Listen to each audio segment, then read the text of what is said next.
J'ai donc eu l'honneur de travailler de près sous votre autorité. Jean Castex, originaire du Gers et nouveau Premier ministre depuis seulement quelques jours, déjà moqué pour son accent sur les réseaux sociaux. Comme ici, celui du rédacteur en chef de Paris Match qui souligne l'accent rocailleux et le style terroir du Premier ministre. Dans la ville rose, ou plutôt dans la ville rose, les Toulousains apprécient au contraire l'accent du locataire de Matignon. C'est beau l'accent toulousain, donc non, c'est cool. L'accent du sud, non? L'accent d'ici? Ouais, c'est ça, sud-ouest, Toulouse. C'est un peu de diversité, quoi. C'est comme diversité de couleurs de peau, diversité de hommes-femmes, diversité d'accent aussi, c'est cool. Une diversité représentée aussi par Carole Delga, présidente de la région Occitanie et ancienne secrétaire d'État.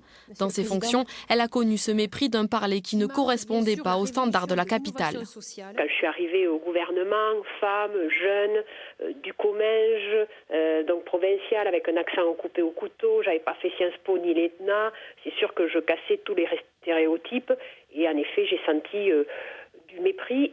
Et pour mes origines sociales, parce que je viens d'un milieu très modeste, et à cause de mon accent. Et cette discrimination à l'accent a un nom, la glottophobie, un concept inventé par ce sociolinguiste. La famille de M. Castex parlait probablement gascon, et c'est parce qu'il y a des gascons qui ont appris le français qu'ils prononcent le français avec un accent gascon. Mais de fait, c'est inévitable. Toutes les langues fonctionnent comme ça. Il n'y a pas une langue sur Terre qui soit parlée de façon uniforme. Le chercheur travaille avec ce député sur un projet de loi déposé à l'Assemblée nationale. Le but, légiférer la discrimination à l'accent, notamment pour les embauches. Ne pas prendre quelqu'un parce qu'il porte l'accent du Sud, de l'Ouest ou éventuellement des îles, c'est quelque chose qui n'est pas souhaitable, qui n'est pas bon pour notre pays. Et donc, faire changer les consciences sur cet aspect-là. Le projet de loi devrait être examiné dans les prochains mois. Une cinquantaine de députés l'a déjà co-signé.